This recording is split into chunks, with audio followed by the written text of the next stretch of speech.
Good evening, everyone. It's Jeremy King from Trading Safely. I've got Shaun Downey with me. We're in for another fascinating 45 minutes, 30 to 45 minute session going through the markets. We'll cover equities, bonds, currencies, and a few of the stocks and anything that's stuck its head out to Shaun and I this week. Thanks very much for joining us tonight. It's been an interesting week, obviously, because we've been waiting for equities to break out of the pattern that they've been in for the last, since the start of December, and it's certainly moved higher. And last week we said, the Dow needs to close above some of the upper pivots to break out of this sideways pattern, and it certainly did that. And the minute it did that, it just powered higher. So we're going to review what we said last week and just have a look at the markets more broadly. But thanks for joining us tonight, Shaun. Are you there? Can you hear me at the moment? Yep, can this week. I think we've sorted out our sound issues. Excellent. How is the UK? Well, actually, it's getting quite warm. Usual crazy stuff. We've been freezing our gonads off for weeks, and now we're suddenly positively balmy. So, yeah, very nice. Excellent. All right, well, let's just quickly flick over to this webinar. So this webinar is for you if you're committed to changing your financial future. You've got a couple of really experienced professional traders that you can learn a lot of. If you want to learn, this is the place to be. This webinar is for you if you're sick and tired of indicators that don't work and you're losing money. We think we can help you. If you want to get an expert opinion on global markets, you've come to the right place.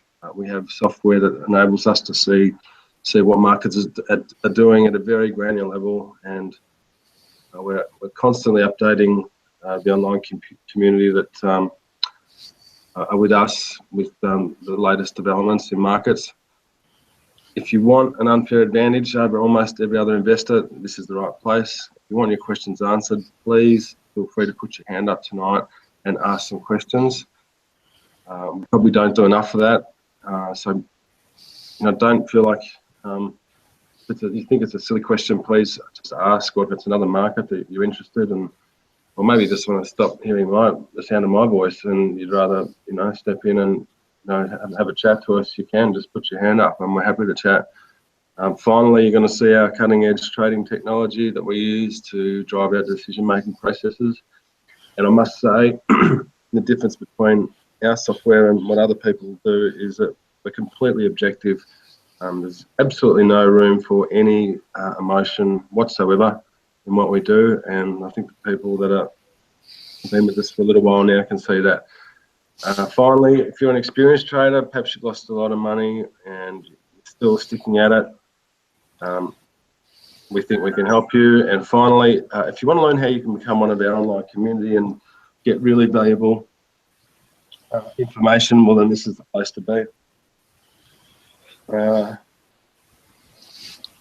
So right now, Shaun, can you see my screen, or can you just see me? Just see you at the moment.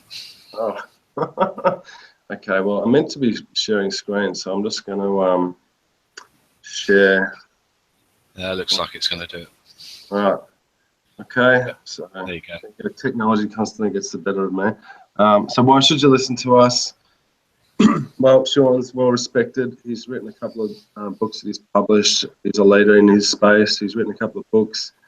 He's been trading for 37 years. He's done it all, frankly, from software to the books, and he's senior retired. And for many years, I worked under Shaun and learned an incredible amount of information for which I'll forever be thankful. But thank you, Shaun. And I've been a trader for 15 years, and obviously worked with Shaun on the latest book coming out, and I also pretty keen in software development and trading. So if you wouldn't mind just flicking through our general information disclaimer, it is extremely important. We're not trying to provide specific advice to anyone tonight. It is general advice at best, so please read through this.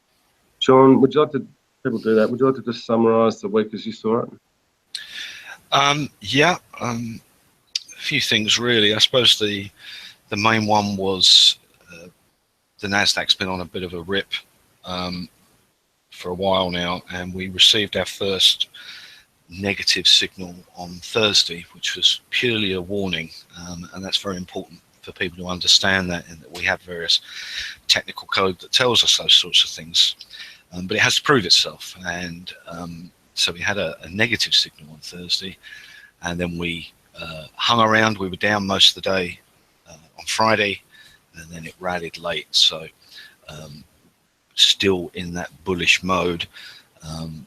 So that was the main takeaway on indexes. What was also interesting was some of the major stocks within the NASDAQ, namely Amazon, Google, at resistance points for us, so at some major levels, and also Apple, which has been a real leader, is overextended in the monthly and quarterly time frame. So we're only halfway through February, so to be that extended on Apple already means that sort of feel that some of the big players are going to have some breaks on them in the short term, and we have to see whether other parts of the market can take up the mantle. The other thing we did this week was finance, so banking stocks, which have been the leading sector really since the election back in November. They went sideways for quite a while. They had earnings season. You had examples where stocks beat on their estimates and then the stock went down, Goldman Sachs being a good example. And then they've recovered and they broke out on Wednesday, I think it was. So they've taken up the mantle again. So the thing about it is that they've already had a pretty good run for their money into that period, into the middle of January probably. So while they are bullish, we wouldn't expect to see the same sort of returns that had come in initially. So finance stocks and banking stocks are the ones that I'm really looking at closely. There's some that are leaders like Goldman Sachs, JP Morgan, which have broken out, and there's others that are lagging. So at some point banks will become unfashionable and they'll start to turn down and underperform in comparison to something else. And at that point, we're interested in what's called selling the weakest. You buy the strongest and you sell the weakest. So NTRS is probably our number one in terms of what we think is the weakest of many of the banks. So that's where my focus is on there. Elsewhere, dollar was pretty quiet, a bit choppy. The euro was a little bit weak. Bonds, pretty much bid a little bit, but stuck in sideways. There's not really much to say on bonds. Commodity wise, gold was really moving with the dollar to a certain extent and is still rotating. Crude oil is not doing very much at all, and really grains, not one that people trade very much probably on here, but every element of the grain sector gave a sell signal this week. So that's soybeans, soy meal, bean oil particularly, corn and wheat. So that's a synopsis of it. So equities still positive, no doubt about that. And so traditional indicators and all those traditional sort of ways that people look at it, they'll all be screaming that it's massively overbought and blah blah blah, and the stochastics is sitting at 92 or whatever. We don't care about that. The fact the stochastic being at 92 tells me the market's really strong, not that it's necessarily overbought. And as we know, Jeremy, the stochastics can stay overbought for a considerable period of time, and so we're not too fussed about that. We do have some timing indicators that will tell us when the stochastic has been overbought for too long, but we're not at that point yet.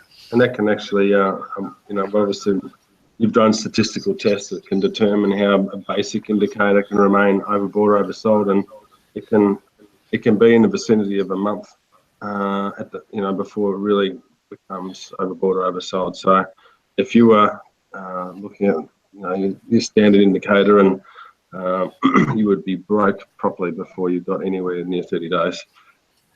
Yeah, we're nowhere near it yet. Yeah, so pretty excited to put a testimonial up from Lucas. He's one of our clients. He was kind enough. You can read his testimonial on our Trading Safely website.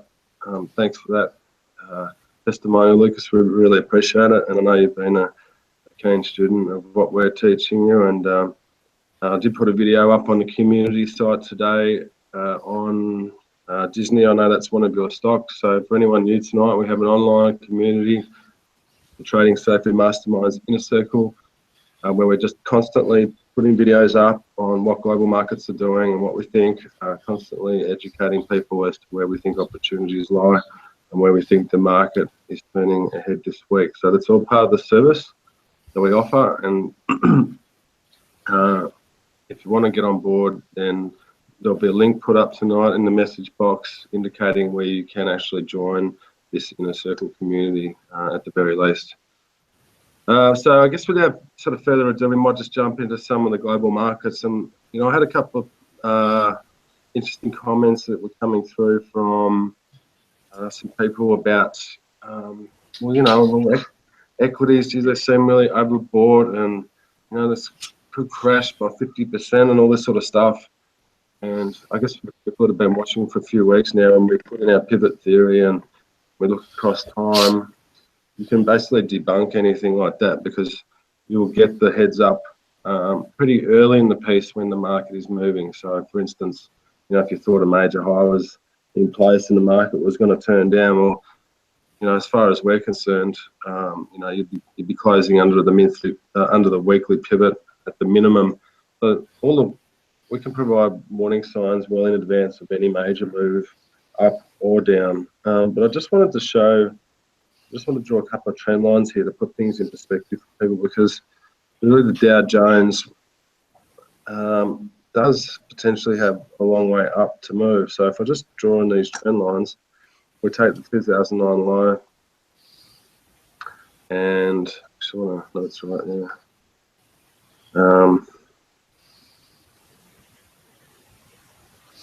So just bear with me while I draw these trend lines. I just want to show you that the space Dow Jones potentially has.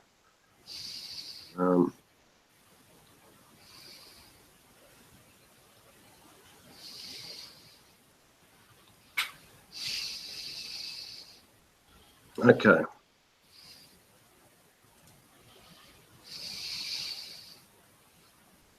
All right. So right now is a monthly chart of the Dow Jones cash. Right now we're here. Okay, so really the longer term resistance is up here to start with. It's around this 21,700 mark. But what really stands out when you look at a simple trend chart like this is, look at this enormous gap that is there. Okay, so this concept of worrying about the share market crashing to all-time lows, when you put this in perspective, what we're trying to show you is the space where the market can move. Okay, so you do have support down here and here, but this is where it gets interesting up here. All right, so above this 22,000 area, you're opening up an enormous gap. I just wanted to point that out before we start walking through some other markets. Shaun, where should we start? Maybe we might start with the NASDAQ, as you said, right? We got that sell signal on Friday, and on Thursday, and I know at that point we did a video in the online community and said, you know what? Well, all the pivot theory was telling us that it was overbought on the weekly and the monthly time frame. But the one thing you can't do is act until it closes back under these levels.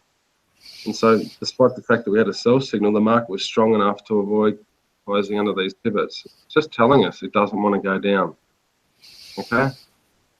I'm trying to find a different situation. So here's one here where you had a sell signal and the market did fail to close above that level. And you did get this pullback. All right, so the same concept. When we get overbought on the pivots and the market can't close back under, it's telling you it's going higher. So basically, as far as I'm concerned, until the market closes under one of these lower weekly pivots, it's going up. Okay. Now, if we take the pivots out of the story and we add in resistance, there is no resistance. Yeah. Okay, so we're going to constantly analyze the market three different ways. All right, when you look at this, there is no resistance. All right, so we'll take the peaks away. Let's have a look at the splits. at the moment, it's a bullish formation. It hasn't been able to trade under this yellow weekly line for just an eternity. It hasn't closed under it for a long, long time. Okay, and at some stage this will tire and it will retest lower, but so far there's no evidence to say that equities are a sell. And it's not just the NASDAQ, it's all of them. So we put on the Dow Jones, it's a common theme. Do not stand in front of a Mack truck that's coming at you because you're going to lose money. And that is why markets go up, because everyone tries to sell it when they shouldn't be. So let's just wait for the Dow to pop up. Yeah, it's one of the rules, isn't it? I always just say, don't stand in front of the truck. It's not a good idea. No, that's right. I think people need to see perspective as well. You know, when you draw those trend lines and you see the space that it opens up, it's like, okay, well, when I look at it like that, it's a different proposition. So right now, do I think this is, for me personally, do I want to start launching into this with everything I've got? I probably would have been going at it a bit lower, but certainly if I'm trading at a lower time frame for me, rather than taking a super long-term view, from a weekly level, personally, I would be adding this week because, when I put those pivots back up there, the only thing that was going to stop me from thinking that this market would not be going up is if it closed under that yellow level. Well, it didn't. It actually closed at the high. That doesn't happen when a market's about to turn down. No, and you've got that blue line above, which is still another 200 points. Yeah. So that's like it gets there, whether it stops. But yeah, there's another 200 higher. I think next week I'll do a piece on Fibonacci extensions, because people, when we're at all-time highs or we've never been somewhere, you have some crowd following techniques associated with how people use Elliott wave theory, and it's one of the few times that I will actually put it on, because it's what everyone else is doing, because they don't know. They've got no reference points to hang on to. I do know that I did it a few months ago and there was nothing on the S&P until I think 2,900, which is still a fair 40 points away. And I remember when I did it, when we were trading at 2,000, thinking it seemed like a bit of a crazy number, being all the way up there before there was any sort of zone of resistance. And we're halfway there already. So I'll probably put a piece together for the inner circle during the week on that, just to give people a reference point. Yeah, so guys, equities are higher, and don't forget, like, you can have a situation where, let's say we were back at the last week, the market can bounce around a long way within a weekly pivot. Like, I think gold's a good example. Gold swung around a lot this week, right? But when you look at it from a pivot basis, it actually did nothing. And that's what the point I'm trying to communicate here. So let me just call this up and simplify the chart. So what I'm asking you to look at is these yellow bands. They're the weekly upper pivot and the weekly lower pivot. Guys, it's like a ladder, right? To keep climbing higher, you've got to close over the upper one. To get going lower, you need to close under the lower one. Well, so gold had, had big ranges, like, 12, whatever it is, 12.17 to 12.40. It's not a small range, but in actual fact, it never closed over the weekly pivot. It didn't do it here. Just swung around in between. So markets can move around, but you need to be able to respect what the range movement actually means. You need to be able to quantify it. So while we're on gold, we might as well hit it now. I know I've put up a couple of videos on gold. Like right now, it's moved into this overextended state. That's what those little dots mean. Basically, the monthly upper pivot above the quarterly. So that doesn't mean it can't keep going higher, guys, but it means it must close above these levels to keep going higher. And unfortunately, like last week and this week, it can't close above the weekly level. So I'm starting to feel indifferent to gold, especially because at the quarterly level, it closed under this quarterly lower pivot. So long term, it's saying it wants to go down because we closed down here. If it was bullish, it would have closed up here. So at the back of my mind, I've just got this high time frame telling me gold's going down. Now it's failing at the weekly level. If it cannot get over this level 1250 at the end of February, far as I'm concerned, I'll be looking for sell signals because it's just tired, and the broader time frame, the higher time frame is saying it wants to go down. So the number you need to remember is this 1252, 1251, 1252. It needs to be above that at the end of February, or gold's got a problem. You know, silver's a bit of a different story. It's actually stronger than gold.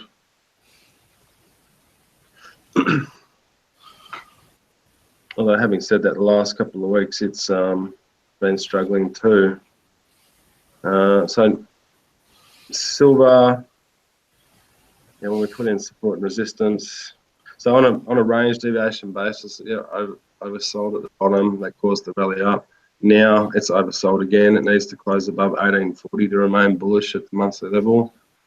So the first sign of weakness, well, we're already seeing it because the last 2 weeks it couldn't close above the upper weekly level. All right, so next week if it closes under the yellow level that pops up, that's telling you there's a problem. But if it closes the month up here, it's going higher. I'll just put up the levels. Yeah, so there's gaps opening up here. That's all indicative of the market closing above these monthly pivots. It's just worth pointing out that on all of these pivots, whatever the time frame are, the values are fixed at the opening of that time frame, which is where it gives us our predictive nature. So we're not reactive to things, we can be proactive. So when everything opens tonight, the weekly levels will appear and they'll be fixed, and we'll know what our reference points are. And that's really important. Most people put their indicators based on the close, which I never really understood. Nearly everything that we do is actually based on the opening, because it means that once we see the value, we know it's not going to change. And that makes a big difference in your decision making. Yeah, and so what Shaun's saying is tomorrow when the market opens up, let's just say it opened here, right there, we're going to get 2 new weekly levels because it's the start of the new week, and presumably you'll have an upper one here and you'll have a low one, something like this. And what'll be interesting is the fact that that weekly pivot is up here is going to mean that it's moved above the monthly level, which is another sign again of an overbought market. So really, the metals, they absolutely do need to close above these monthly pivots, or they're going down as far as I'm concerned, because there's higher time frames that are about to bear down on them. So the story for metals is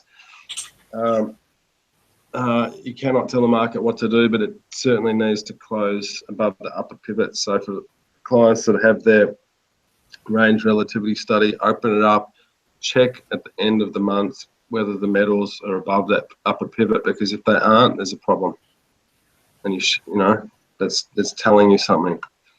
So next we might look at oil. Oil's been going through an extended sideways period, and that's because, in technical speak, it's because various different time frames have come together for the first time in a while. But if we take out the pivots and just look at it from support and resistance,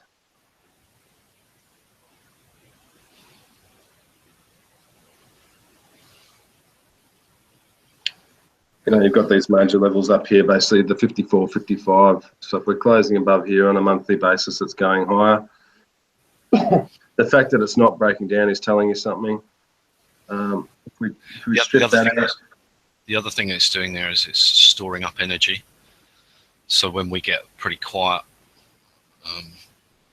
activity, which has been all year, it means the longer that goes on, that when it does decide that it wants to do something, it's likely to be an extended trend.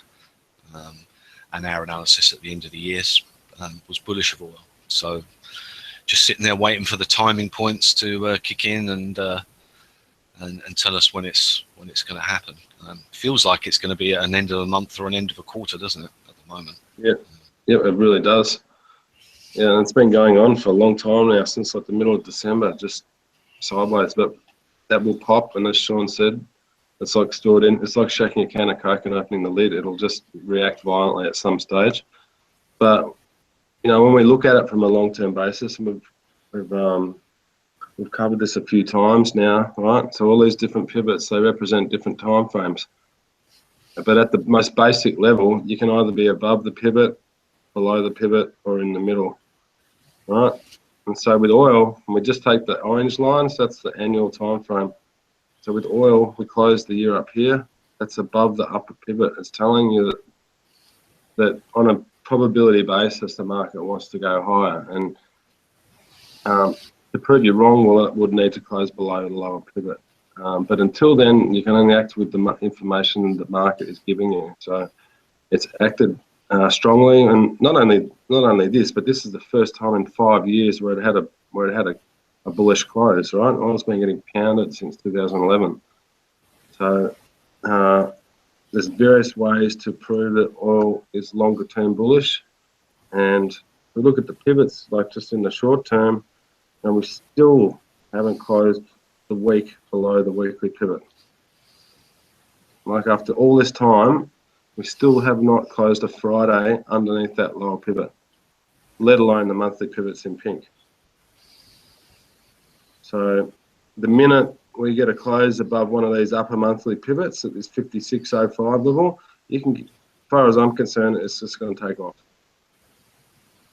Yeah, so we're watching oil and gas sectors, aren't we? That's one of the things on my watch list. So I've got about 80 stocks I'm monitoring.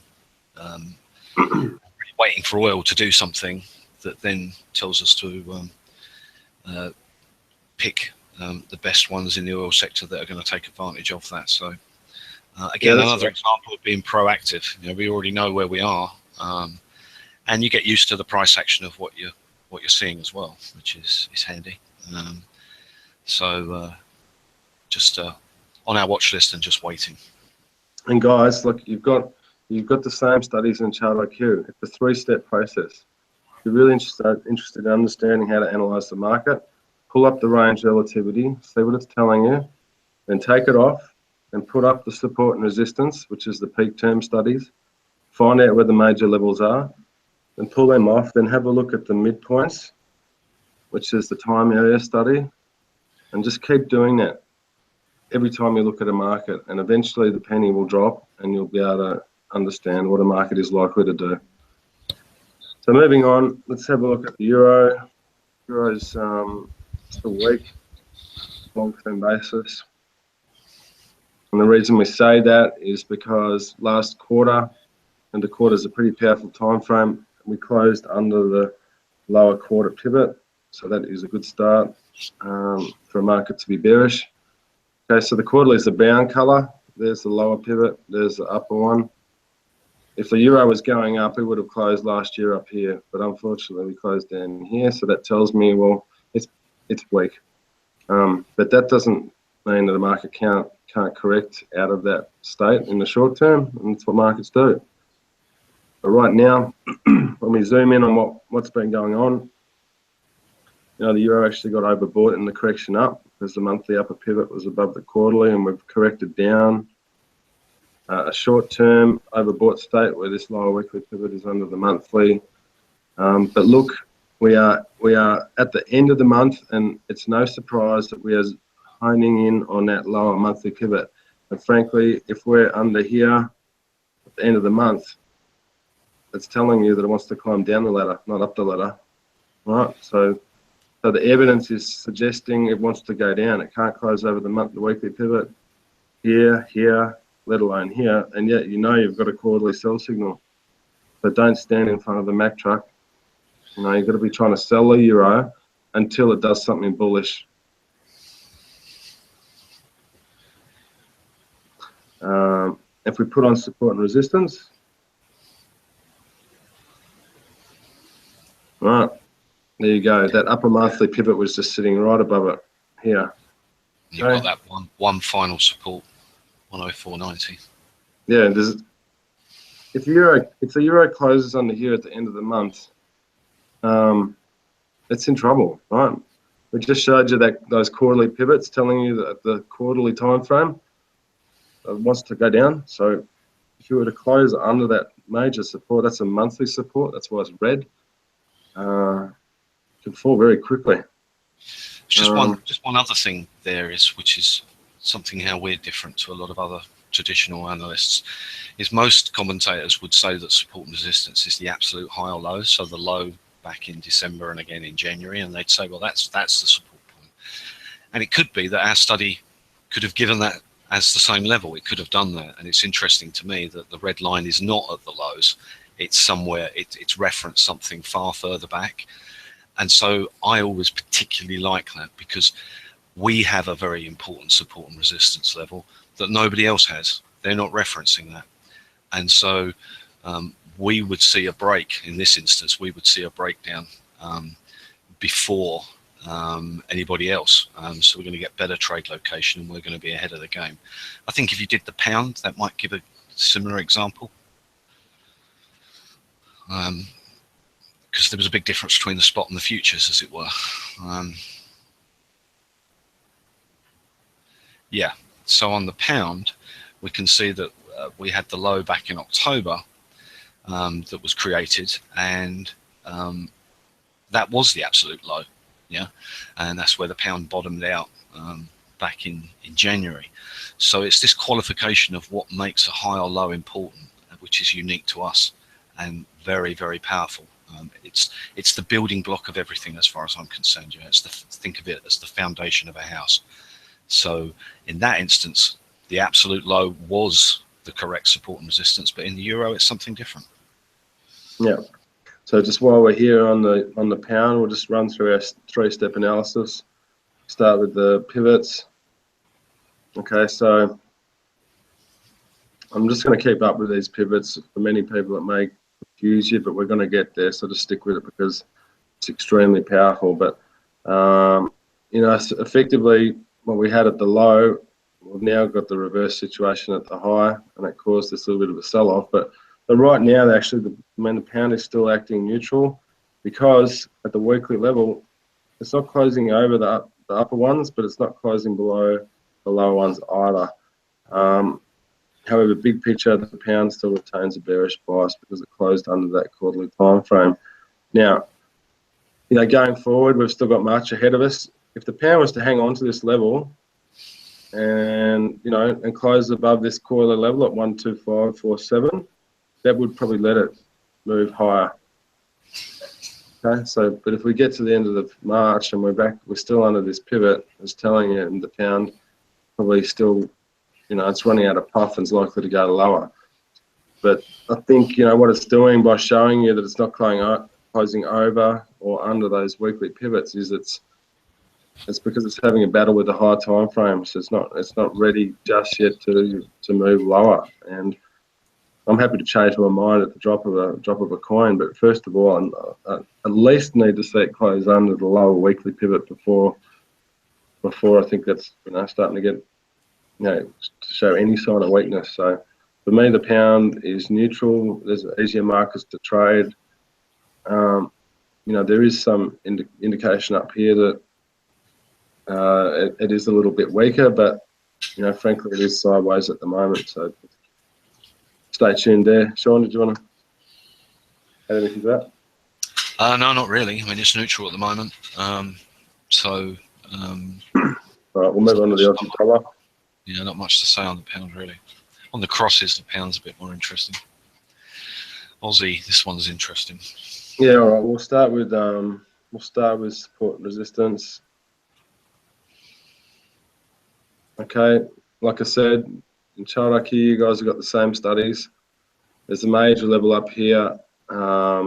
If we close the month above 7771, I would be of the view that the Aussie dollar is going higher.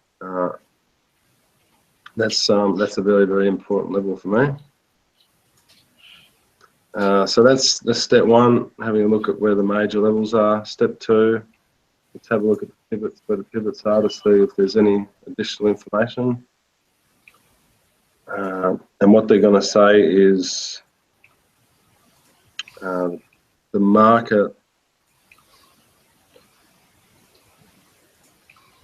is basically producing the opposite of what was at the low. So we had we had the yellow weekly pivots below the monthly pivot in pink, and the monthly pivot, the lower pivot below the lower quarterly pivot. So that's double. It's like 2 time frames telling you it's oversold, and that's what caused this move up. And now we've got the opposite.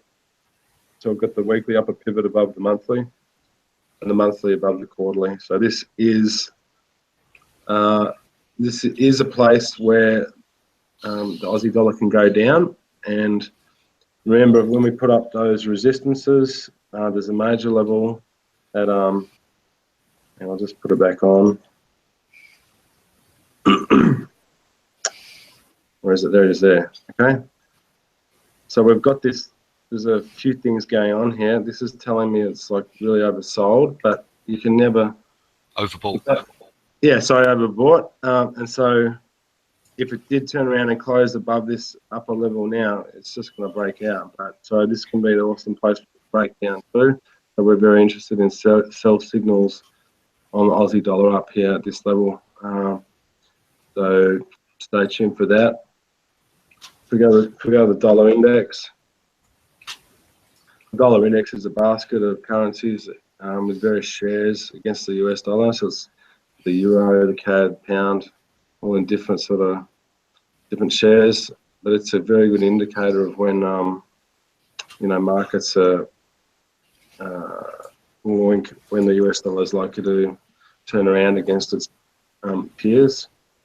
But on a support and resistance basis, it's held a major level now. This quarterly black line, that is a big level. And out of those 3 colours, the black one is the most important. And we've just had a buy signal off it yesterday, so that's indicating that the dollar is possibly forming some support again, and that this little pullback here is just part of this pullback in a broader uptrend. So it looks bullish from the support and resistance basis.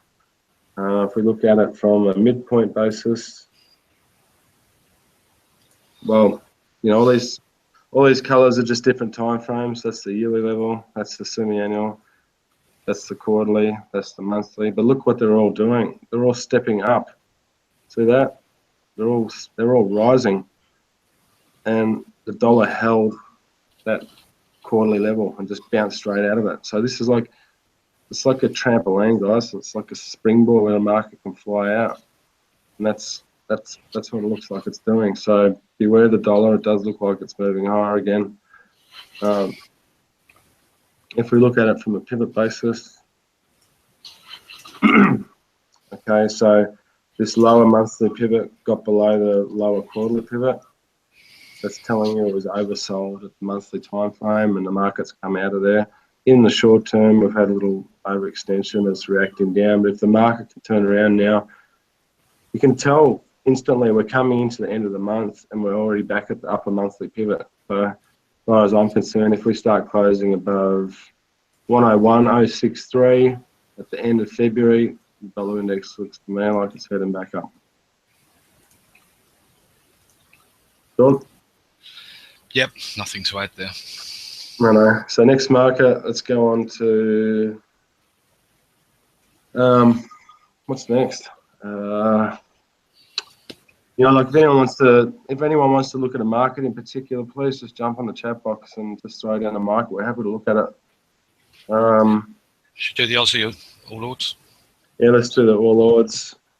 The All Ords had a bullish close at the end of last year, closed above the annual pivot, and has been acting bullish ever since. Okay, so what I mean by that, the orange ones are the bullish ones. So orange ones are the annual ones. So there's the upper, and there's the lower.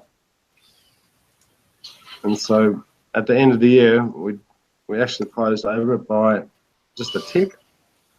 So that tells me it's got a bullish bias. It wants to go up, and that's what we've been seeing ever since. I mean, frankly, at that point there, you were above the annual, you were above the quarter, and you were above the month. So you had 3 time frames all saying that it wants to go up. We look across here. we never closed below any of the weekly time frames at all, the end of the week. So there was never an indication that Aussie wants to go down. In fact, right now we're coming into the end of the month and we're sitting here above the monthly upper pivot. So I would expect that, I mean, you often see this at the end of the time period, it'll come back and try and test it. So coming into the end of the month, it might come back and test this 5794 area. But if it holds above it, it's telling you something. Okay, so for me, yeah, okay, it's short term as a sell signal. It might come back and test this upper level, but the big picture is clearly up. And for me to be wrong, the first clue would be a close under the lower weekly pivot, right? So at the moment, it's kind of like a little bit sort of overbought in a weekly time frame, but the big picture's still up, and that's what I think, Shaun. Let's just put on the major support and resistance. I think we covered this last week, but the major level is up at 5963, right? So a monthly close over 5963, and all odds is probably going to go back and test the 2007 high. Other markets. I'm trying to do look at Disney. So that was interesting, wasn't it? Just do a few stocks. Yeah. Yep.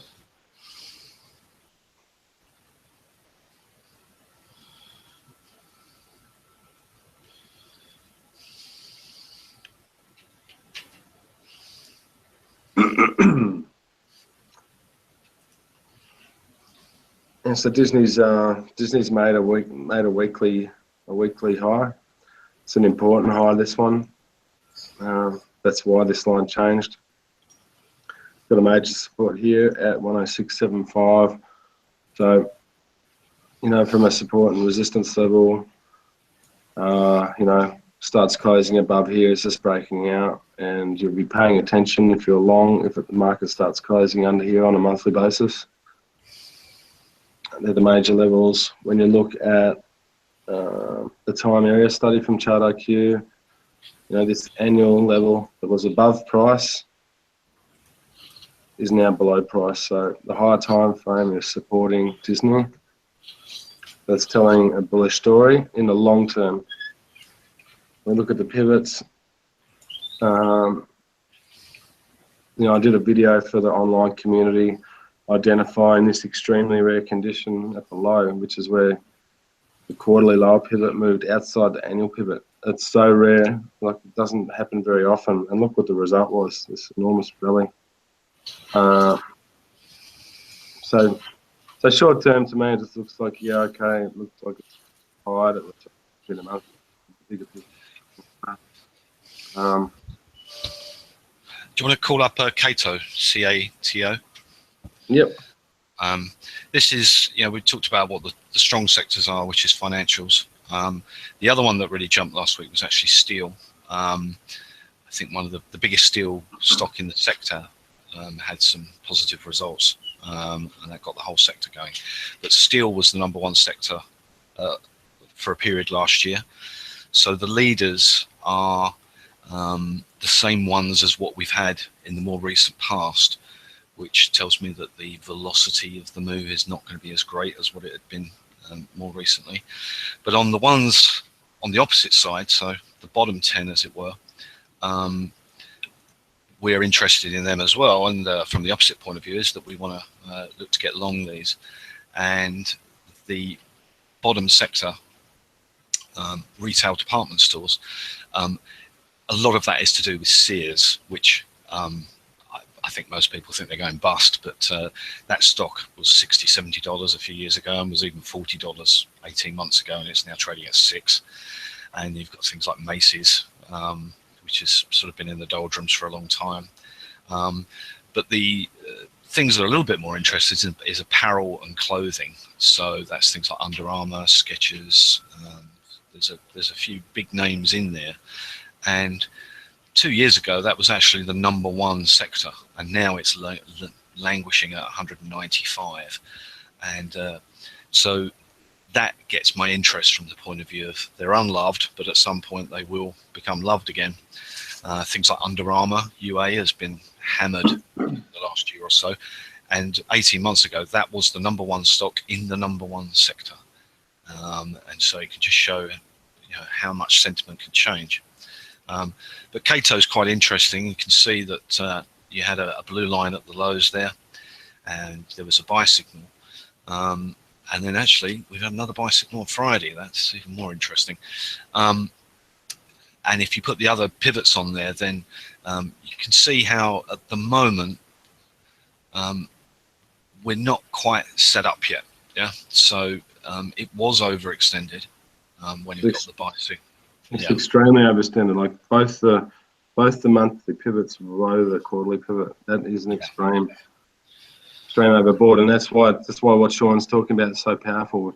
We've got a top list and we've got a bottom list. There might be 20 or 30 shares in each, and we can now zoom in and look at the really crap shares, and we can look at the really brilliant shares, and we can time it to a T to try and identify the ones like this that are turning.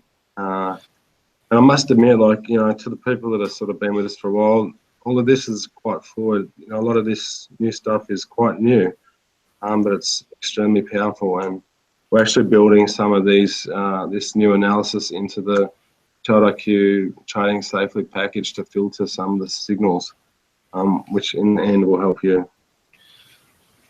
So yeah, sorry, Shaun. Yeah, so just on that one, I mean, the fact that we've got another buy on Friday is interesting, and then it sort of you feel as though it's got to prove itself a little bit. As far as I'm concerned, there's probably two things that I'm interested in.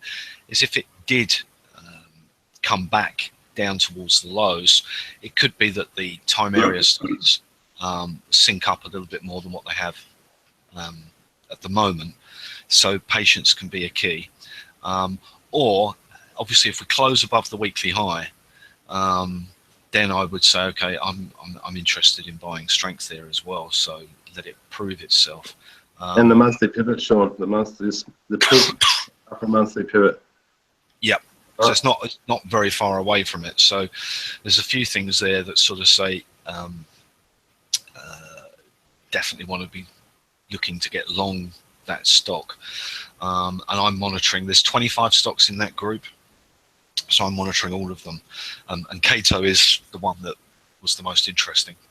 Guys, I'm just calling up ChartIQ. The levels are the same in here. I know we often refer to ChartIQ, but you've got the same levels here. Let me just turn off this time area. Okay, so there's the monthly level there, 2686, right? You see a stock that's dragging around the bottom, and we'll point them out to you, and then it starts closing above this monthly level. It's a warning. And what we can see here is that both the red lines, which are the monthly pivots, are below the quarterly pivot in purple. That only happens when a market's potentially very oversold. So one to watch, Cato. It's on double buys. We like that one for me. The final proof of evidence will be the monthly close above that upper pivot at 2686. So put that one on your watch list and check it out at the end of February, right? The weekly closes, the weekly closes and the monthly closes are critical. And then you got Sherwin. That's one the other way, isn't it? It's one of.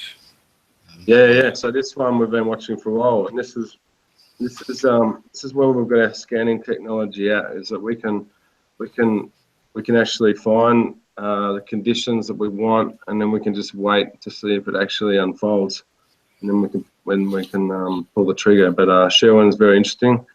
It's obviously been a very loved stock, and it's traded up. And a while ago, probably last week, I put my hand up and said, well, you know what, it's getting overextended because both the monthly pivots in pink are above this quarterly pivot. So that to me is like a big warning sign.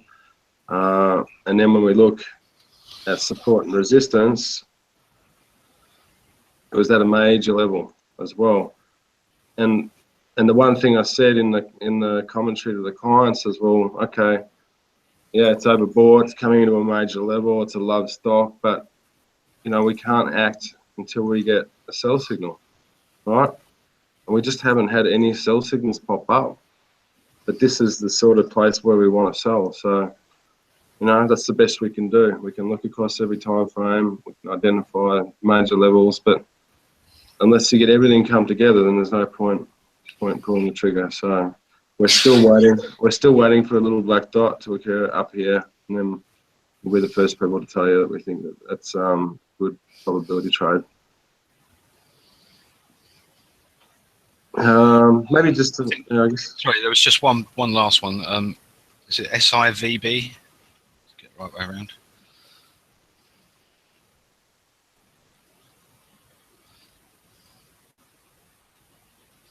Yeah. Okay. This is again an example. This is the number one stock in the number one sector.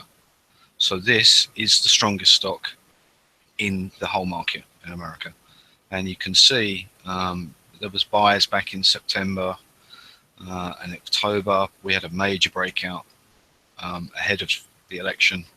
Then we took out the first resistance. There was what we call a lot of space, so it could go, once it got above 115, it could go all the way to 150, and you can see how quick it ended up doing it. When it wanted to go, it went very, very quickly. Sort of stopped there for a bit, and then it's gone higher once more. And once again, last week, it's broken out above that final resistance. So it sort of capped the market for about a month. And then on Tuesday, we've broken out again. The thing that's nice about that on a position, if someone, this is an example of a position that can hang around for a long time, is to note how the blue support line has jumped massively higher. Yeah. So in terms of what happens is the supports and resistances at some point catch the market up. That's exactly what's going to happen on the NASDAQ. We saw that right at the beginning. The support's miles away. I mean, it's so far away, it's a little bit scary, really. But what's likely to happen is at some point, the market will move a bit lower, it will react back up again, and it will move all those supports up. And that's what we'd be looking for the NASDAQ to do. And that's exactly what this stock did. If you do NTRS, you just see the contrast between something in the same sector and the difference between them. So SIVB is number one of number one. NTRS is a slightly different sector. It's a different part of America, but I think it's number 62 of 68. So it's pretty horrible. And the contrast between them, superficially, the chart looks the same back in October, November. And what tends to happen within sectors is the fact that everything gets dragged higher. So people just buy financials blindly, as it were. It's the buzzword, it's the sector to be in, this is what everyone's rotating in. And so everything gets marked up, regardless of really whether they necessarily justify it. And so this stock has broken out, but then you can see that resistance moved to the top in January and capped the market. It then announced its results and gapped lower. It missed, and it's now been dragged back up. And what it's done in actually a traditional form of analysis, it's closed the gap from that earnings result. So it's come all the way back up, filled the gap, and then we had a sell signal on Thursday and reversed it back down. So for people who want to be a little bit more careful, or for hedge funds who have to be long and short equities, this is what they're trying to do. So you're saying, okay, I want to buy the strongest and I want to sell the weakest. So I'd be long SIVB and I'd be short NTRS. When we see that financials are becoming unfashionable and turning down, NTRS is something that should underperform more than the others. And so we would be looking to sell the weakest, which we already know is this, or there's a few others around it. So just a contrast that within sectors you can have some pretty different performances. Yep. If we just sort of look at that on a pivot basis, actually couldn't close above the weekly, could it? Even yeah. though it had a big... Yeah, that's right. It couldn't close above that. Well, it's basically it's taking on that upper monthly level. So yeah, coming to the end of the month, guys, there's something you like and you're following the stock, come back in here, and at the end of the month, just see where it closes in relation to those pivots, because it's going to tell you a lot of information. I think we might leave it there, to be honest. I don't think we want, put your hand up if you want us to cover another market. We're more than happy to do that. But I think going forward, sorry. I think that's it, really. No, there's no questions. I think that's it. Yeah. So I think going forward now we're just going to analyze things the same way, so everyone gets used to us just looking at everything the same way. So for me, look, there's no evidence on equities to say it's going down yet. Do I think it's a little bit overcooked? Sure. Am I going to try and sell into it? I've got no reason to do that. When I look at gold, okay, yeah, big rally up.